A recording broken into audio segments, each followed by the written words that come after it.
¿Quién va a gobernar nuestro país? No vamos a debatir esta mañana ni entrar en política, no os preocupéis, no os incomodéis. Pero bueno, es un debate que está ahí. ¿Quién va a gobernar nuestro país? No lo sabemos. Todavía es a día de hoy que no lo sabemos. Y como siempre, ha sido en la historia una lucha por quién va a gobernar. La lucha por el poder. Ahora, fijaros que de forma innata en nuestra vida, en nuestra experiencia, también hay esa lucha. ¿Queremos gobernar nuestra propia vida o no? Es una característica de nuestra naturaleza. Nos suele costar someternos. Sobre todo cuando notamos como alguna autoridad humana, puede ser el partido que gobierna, puede ser la Guardia Civil, puede ser un colectivo social de influencia, puede ser un padre, puede ser un anciano de la iglesia, puede ser el jefe de la empresa. Si una autoridad humana quiere decirnos lo que tenemos que hacer, no revelamos. Es evidente que en nosotros hay una máxima en nuestro interior que dice: haz lo que quieras, nadie manda sobre ti, tú eres tu propio señor y dueño. ¿Puede ser? ¿Oís esto desde vuestro interior? Si no, hay que destaponar algo interno, porque es una característica de nuestra naturaleza. Este pensamiento tiene contraste con algunas enseñanzas bíblicas. Recordar, por ejemplo, este pasaje de la Escritura. Mirad qué dice el apóstol Pablo. Dice: ninguno de nosotros vive para sí mismo. El creyente no vive para sí mismo, vive para Dios. Para el Señor vivimos. ¿Qué cambio, no? No, yo vivo para mí mismo, yo soy dueño de mí mismo. No, del Señor somos. Segunda Corintios dice que Cristo murió por todos para que los que viven no vivan para sí, ¿no? Sino que vivan para Él, para Jesús. Y Gálatas, por ejemplo, es un testimonio personal del apóstol Pablo que dice: ya no vivo yo, vive Cristo en mí, ¿verdad? Así que, en especial, por lo menos, los que nos decimos ser creyentes, esta máxima de yo hago con mi vida lo que me da la gana entra en una confrontación directa con lo que el Señor Jesucristo nos enseña, o la Biblia nos enseña.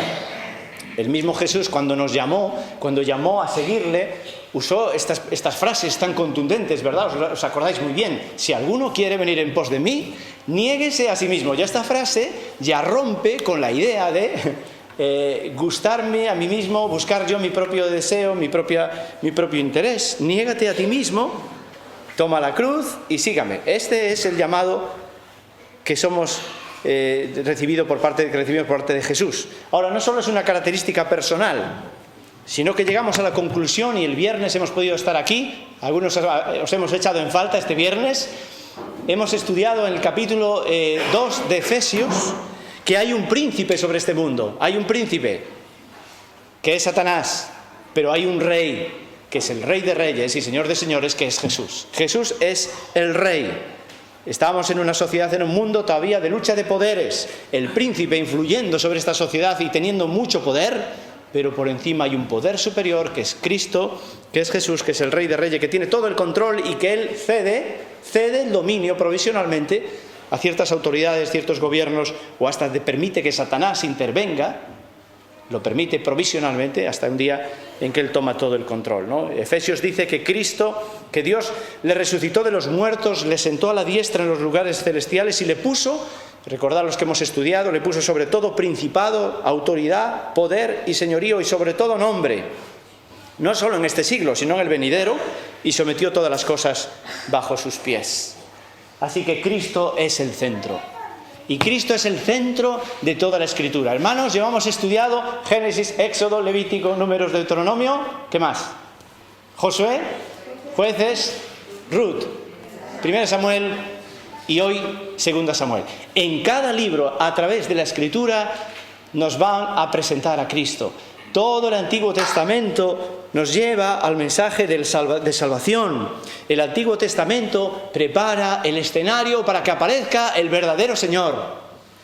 Así que son historias muy interesantes, son enseñanzas muy buenas, pero en esencia lo importante es que nos lleva aquí, a la persona de Jesucristo y lo que Él ha hecho por nosotros. Este es el mensaje central. Hay un texto que ahora pues nos llevaría tiempo trabajarlo, pero si estáis tomando nota, tomar nota. Este texto es 1 Pedro 1, 10 al 12. Este texto, fijaros, nos enseña que los profetas, o sea, todos estos profetas del Antiguo Testamento y todo lo que ha sido escrito durante ese tiempo, lo indagaron acerca de la salvación. Realmente ellos tenían en vista lo importante que era la salvación de la humanidad. Y fijaros, era el Espíritu de Cristo que estaba en ellos. Mira qué cosa, ¿eh?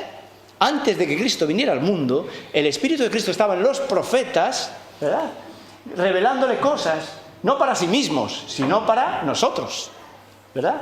Así que todo lo que estudiamos en el Antiguo Testamento apunta a la persona del Señor Jesucristo. Ahí está la clave.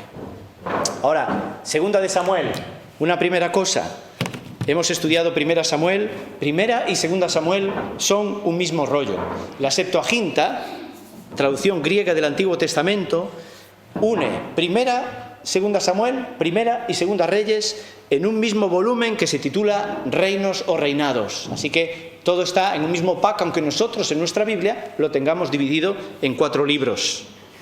Contiene historias, relatos sobre la fe, sobre lo que es ser pueblo de Dios y sobre lo que supone ser un rey. Tiene profecía, tiene poesía, pero principalmente, si lo habéis leído o releído, tiene narrativa. Son historias verdaderas de gente real en situaciones auténticas. No son fábulas, no son mitos, no son historietas, no son cuentos, son historias verdaderas de gente real que ha existido y de situaciones no inventadas sino auténticas. Y esta es una frase de Mary Evans en un comentario que hace sobre este libro, el libro de Segunda Samuel. Segunda Samuel contiene muchas batallas. Bueno, hay muchas batallas en la Biblia, ¿verdad? Batallas nacionales en busca de independencia y de conquista.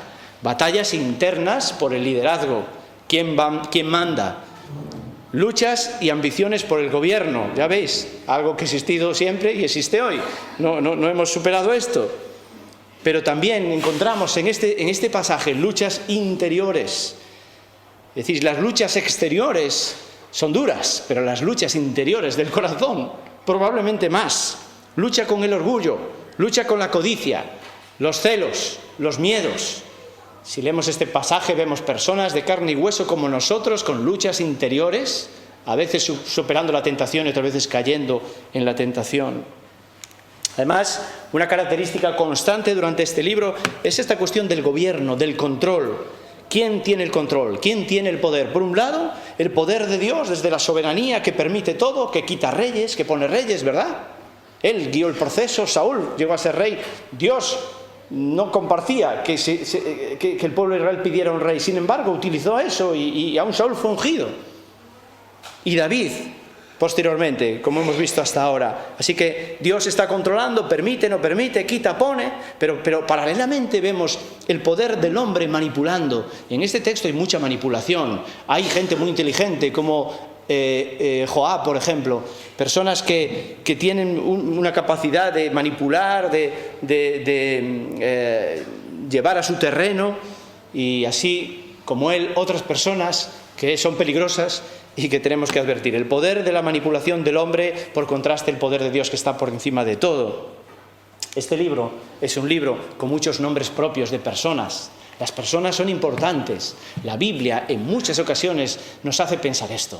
Jesús mismo lo hizo, se dirige a las personas con interés particular. Pero este libro también encontramos que hay muchos nombres propios. Claro, algunos son muy conocidos, Samuel, Saúl, David, pero este libro tiene más nombres. Tiene Ana, Joab, Mical, Tamar, Mefiboset, Jonatán, igualmente importantes, aunque se les mencione menos.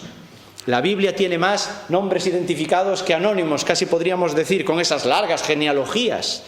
Y véase como ejemplo, si vais al penúltimo capítulo, creo que es el 23, encontráis un listado de los valientes de David, uno a uno mencionados.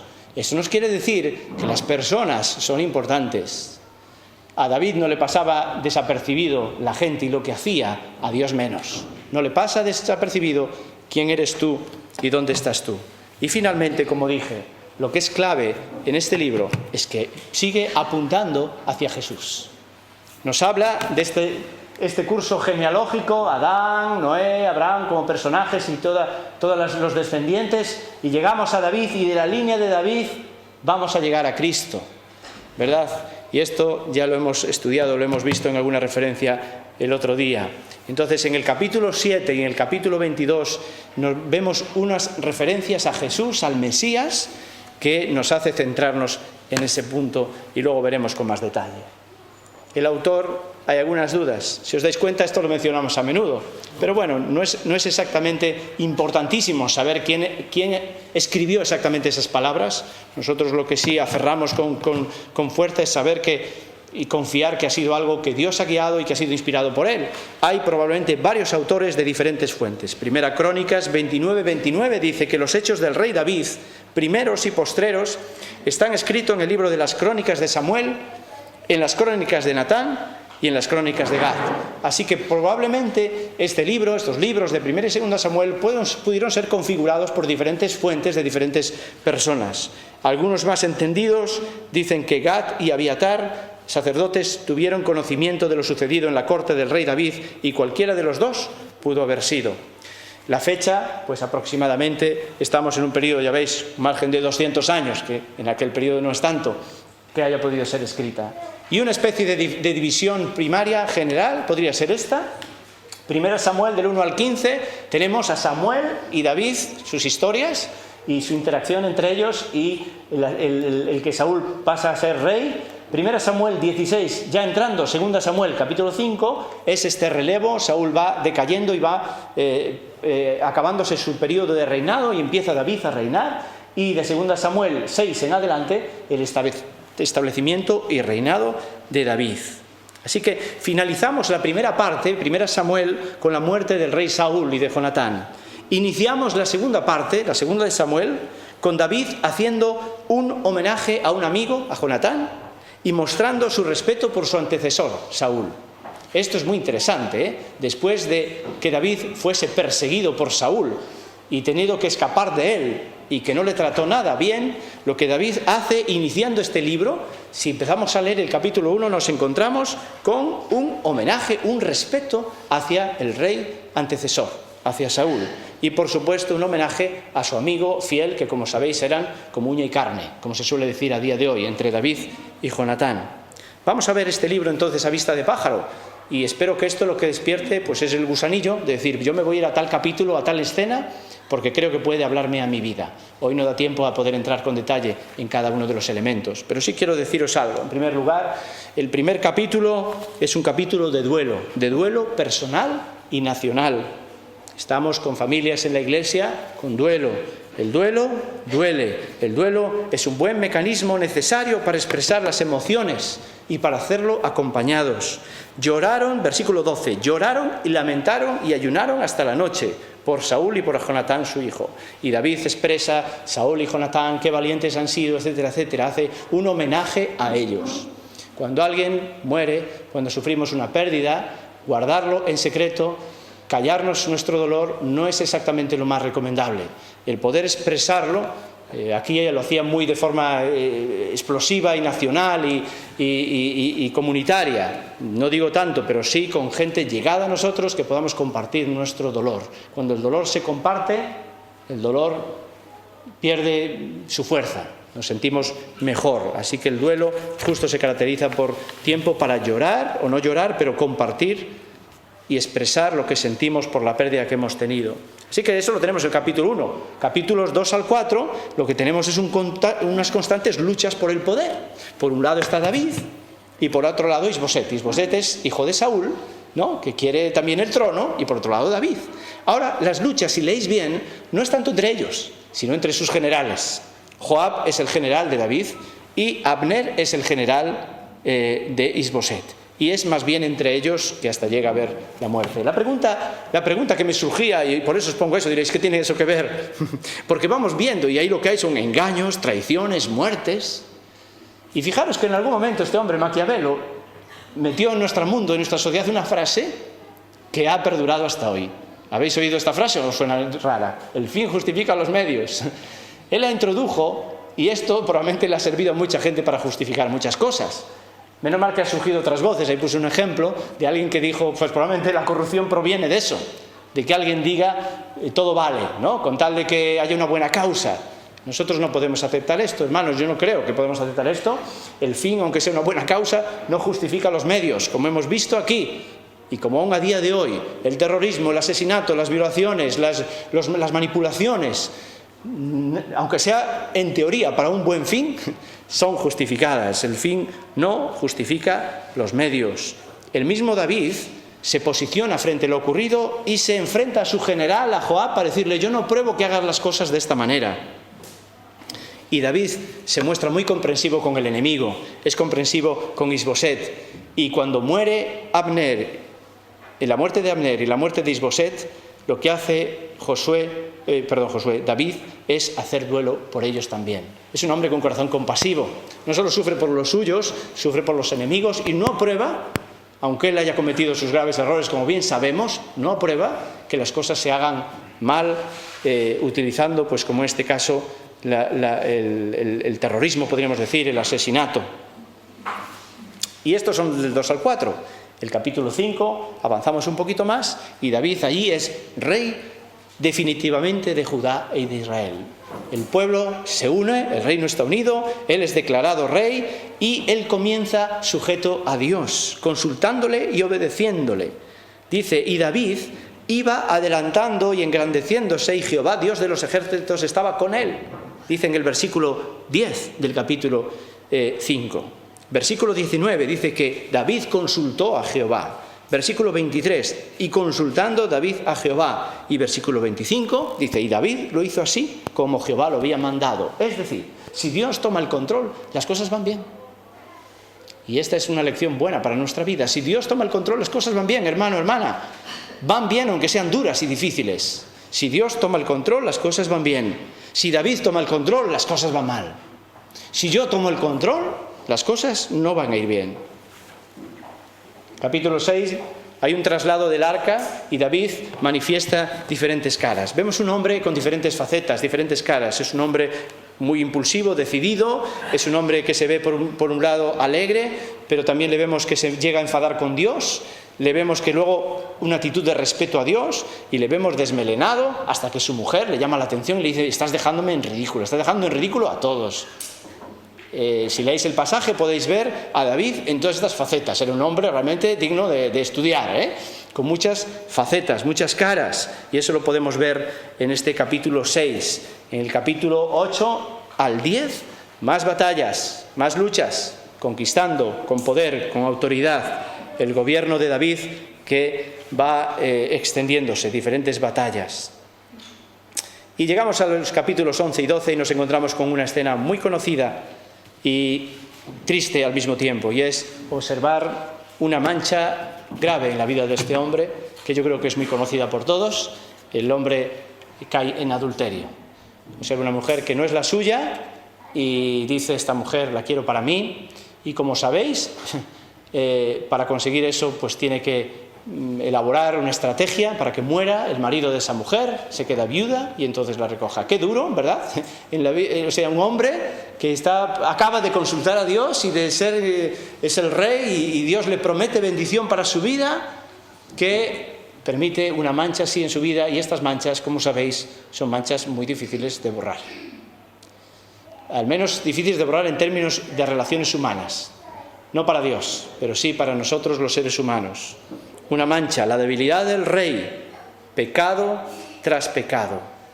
Ahora, en este caso, el arrepentimiento es imprescindible, pero no nos libra de las consecuencias. El profeta Natán llega a David y le cuenta una historia, y luego le dice: el de esta historia eres tú.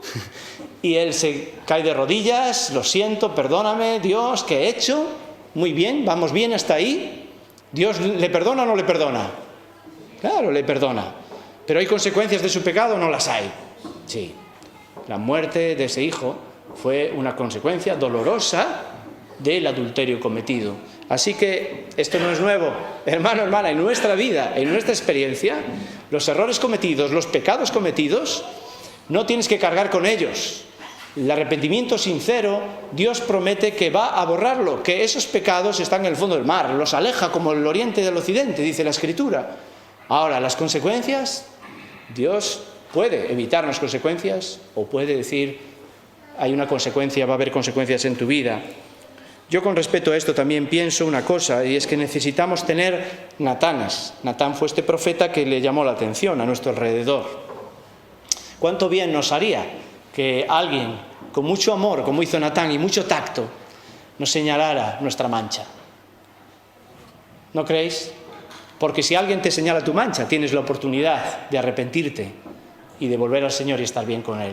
Si nadie le hubiera señalado a David su mancha, hubiera continuado en pecado mucho tiempo y tendría muchas consecuencias más graves en su vida de vivir apartado de Dios. Pero necesitamos tener Natanes y a veces necesitamos nosotros ser Natán.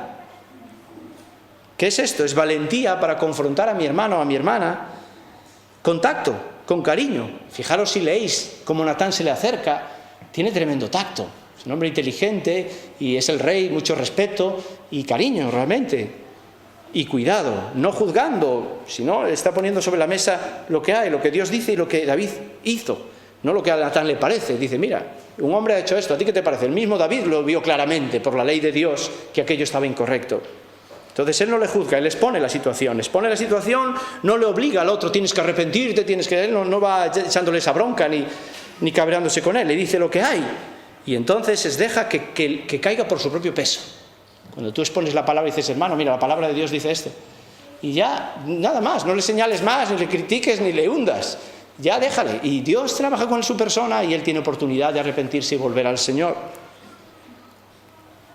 Y una cosa más, recordemos que por muy bajo que caiga una persona, tiene derecho, una vez arrepentido, a seguir sirviendo a Dios y poder ser útil para Él. Porque ha sido el caso de David. No es que desde este momento la vida de David ya fuera un caos y Dios le abandonase. De eso nada. Una vez que David tiene arrepentimiento sincero, es verdad que hay consecuencias por el mal que hizo, pero Dios sigue estando con él.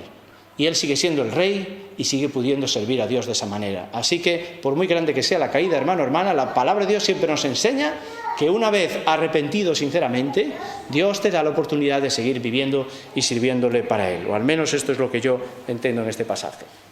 Capítulo 13, un tema de actualidad. El amor y el desamor. Me enamoro, me desenamoro. ¿Os suena? Sí. Estamos rodeados de esto. Hoy te quiero, mañana no. Hoy estoy contigo, mañana nos separamos, luego volvemos, vuelvo con otro, vuelvo con otra.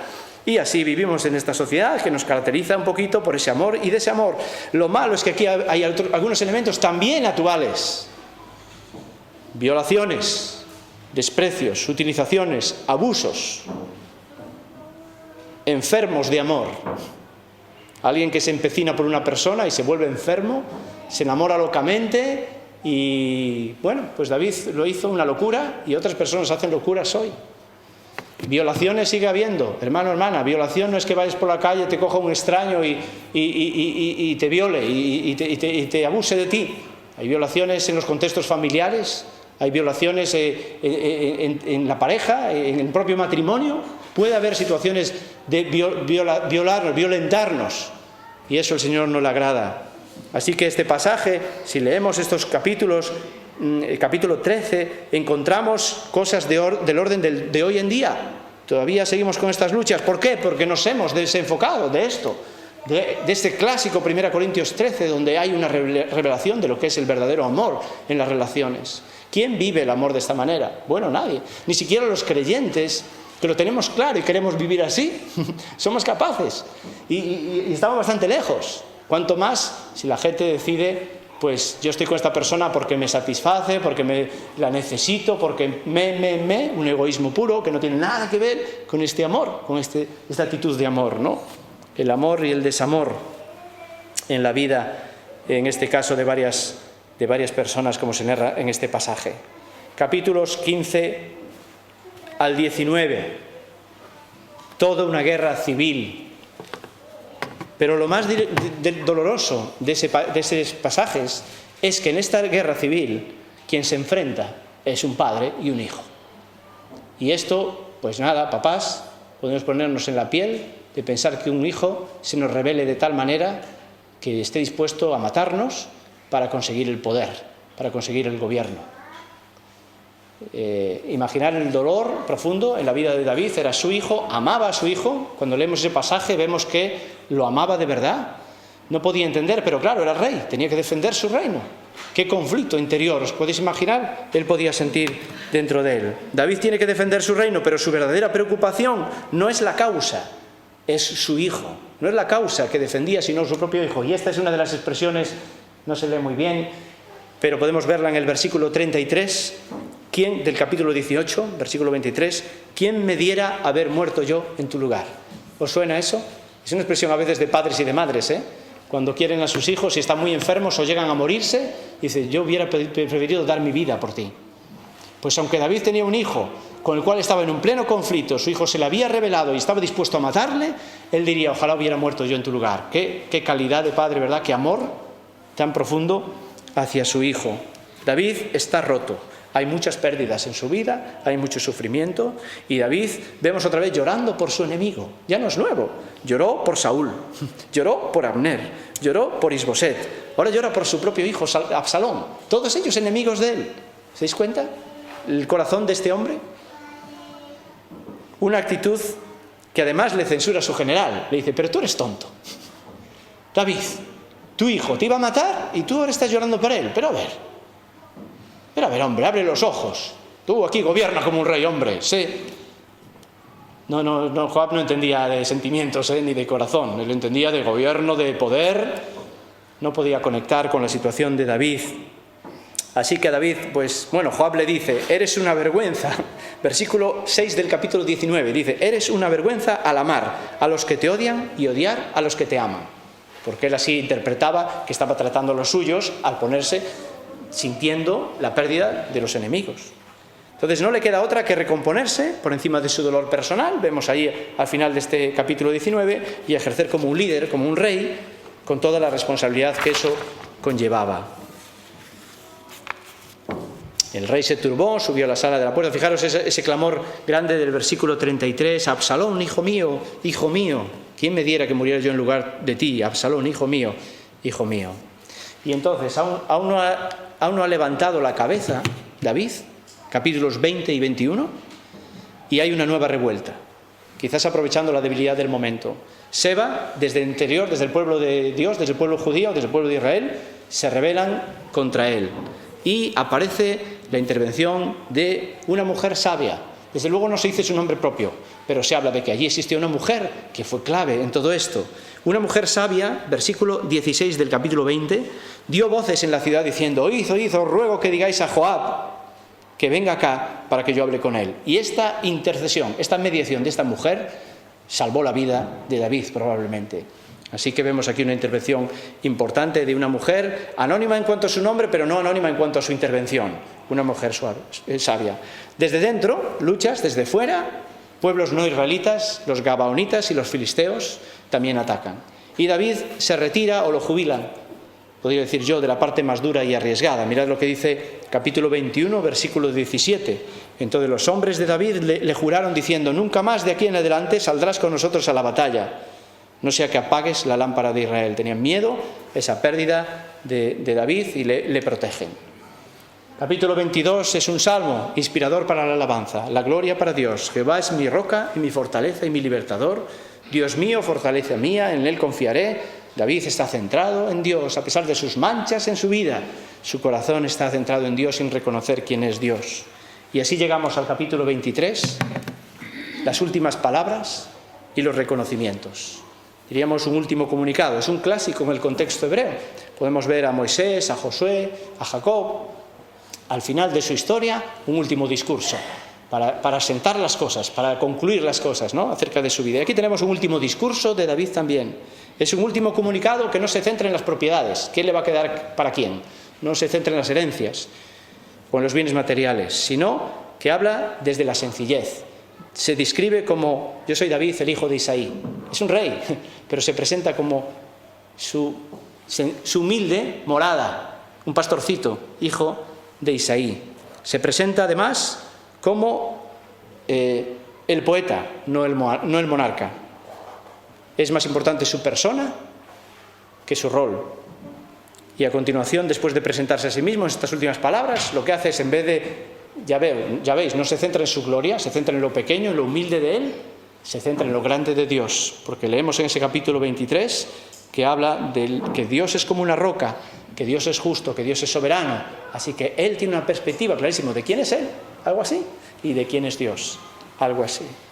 Ahora, la segunda parte nos habla de lo que podéis ver ahí, el nombre propio de los que estuvieron a su lado. Nunca un hombre solo puede tener ese éxito, ni gobernar bien, es verdad, ha tenido valientes a su lado, los que sirvieron. Ahí tenemos la lista de cada uno de ellos que van mencionando. Y es interesante porque fijaros cómo termina la lista. Si tenéis la Biblia abierta, en el capítulo 23 lo podéis ver, pero si no lo vais a ver aquí. ¿Cuál es el último de la lista? ¿Podéis leerlo? Tiene buena letra, ¿no? ¿Y sabéis quién era Urías Eteo? Sí, ¿no? ¿No? Pues os lo voy a recordar. Urías Eteo era el marido de... ¿quién? ¿Quién? La mujer por la cual David luchó y quiso tenerla y hizo que Urías Eteo muriese y la envidiase para casarse con ella. Y hoy, en el final de su época de la vida, en su cabeza hay un guerrero, hay un valiente que le trató muy mal, del cual fue culpable de su muerte, pero que lo reconoce y le da el valor y el honor que se merece. Así que, curiosamente, termina esta lista mencionando a este hombre. Y así vamos llegando al final, en el capítulo 24, que ya es el último capítulo, y aquí encontramos un pequeño contraste que dejo para los críticos. Dice que volvió a encenderse la ira de Jehová contra Israel e incitó a David contra ellos a que dijese tal. Es decir, este texto nos dice que Dios incitó a David. Pero cuando vemos el texto paralelo en 1 Corintios 21:1, dice que Satanás incitó a David. Así que no os lo voy a resolver, a trabajar, a estudiar. ¿Quién incitó? ¿Incitó Dios? ¿Incitó Satanás? ¿Cómo se puede conjugar esto? No me parece ahora lo más relevante resolverlo, solamente queda ahí la incógnita y el misterio para que lo podáis trabajar y en algún momento podemos debatir y hablar. Pero sí me es importante de este pasaje esta frase. Capítulo 24, versículo 14. Prefiero en manos de Dios que en manos de hombres. Este es lo que David entiende, que por muy crudo que sea la mano de Dios, que ya la sintió en su vida, murió un hijo, más de un hijo, varios hijos, el sufrimiento, el dolor, los castigos que él recibió, a pesar de eso entiende que estar bajo la mano de Dios es mucho mejor que estar bajo el control y la mano del hombre. Mejor en manos de Dios, mejor que Dios tome el control, mejor que sea Él el que gobierne. Esa es la idea que nos trae. Así que, hermanos, y concluyendo, iniciamos con un homenaje a un amigo y terminamos con un homenaje a Dios. Al final de este pasaje del libro, del capítulo 24, si lo tenéis ahí, veis que lo que hace es un altar, un sacrificio y una adoración a Dios. Ahí está bien centrado. Ofreció allí David un altar, sacrificó holocaustos y Jehová oyó las súplicas de la tierra y cesó la plaga en Israel. Pero me he saltado un capítulo. ¿Alguien muy atento sabe cuál? ¿El 14. Si me salté el 14 fue sin querer. Exactamente, me salté el 14 sin querer. Mira, bien, otro. Me salté 2 entonces. ¿Alguien lo tiene? El 7, exactamente, muy bien. Se nota los que tomáis notas, que es mucho más productivo tomar notas para poder seguir bien toda la aplicación. El capítulo 7, porque el capítulo 7 es un capítulo clave en este libro. Porque el capítulo 7 es el que nos habla de Jesús. Allí tenemos las referencias mesiánicas. Hay 17 versículos en el Nuevo Testamento que presentan a Jesús como el Hijo de David. Y aquí vemos también esta conexión. Cristo es el Hijo de David. Cristo es el Rey de Reyes. Y aquí en este pasaje se refleja, versículo 13, estableceré el trono de tu reino para siempre. Pero también no reino para siempre, ¿cómo puede ser? Claro, era en la descendencia del Mesías, de Cristo, que sí reinó para siempre. Permanecerá para siempre, versículo 16, versículo 29, permanecerá para siempre. Un reino eterno, habla de ese capítulo, pero ¿cómo puede ser? Jesucristo es el Rey y es el que gobernará definitivamente. Y en este pasaje, en el capítulo 7, en el versículo 3, Natán dice a David unas palabras: haz lo que está en tu corazón, porque el Señor está contigo. Y la frase es esta, que me puedo quedar en mi corazón: si Dios gobierna mi vida, puedo seguir mi corazón. Este es un concepto también muy común. Tú sigue tu corazón. Este texto nos dice, Natán, profeta, le dice: como Dios está contigo, puedes seguir tu corazón. Cuando Dios está gobernando y guiando tu vida de verdad, si tú tienes la convicción de que tu vida entera está bajo el control de Dios, puedes seguir tu corazón. porque Dios estará contigo y estará hablando a tu vida, a tu corazón. Entonces, la pregunta de esta mañana es obvia. Es obvia. ¿Quién gobierna? Así iniciamos. No hay que esperar a que se decida el gobierno de España. No, lo importante es quién gobierna tu vida. Si tu vida está gobernada y controlada de verdad por Dios, o sientes está controlada por ti mismo, o te la está controlando alguien que te manipula, que está a tu lado, a tu alrededor. ¿Quién gobierna y controla tu vida? Cristo es el Rey. Una vida gobernada por Jesús es una vida que funciona y que va bien. Y esta mañana, pues una vez más, es un tiempo para poder expresar a Dios nuestro deseo de que Él gobierne nuestra vida. Y yo creo y quiero sugeriros que sea un momento para rendirnos al Señor y expresarle palabras como estas. Quiero que gobiernes mi vida. Quiero que ordenes mi caminar y que siempre viva en tu voluntad. Y con esta idea os quiero pedir, por favor, que nos pongamos de pie y cerramos esta reunión con una canción. Vamos a ponernos de pie, por favor.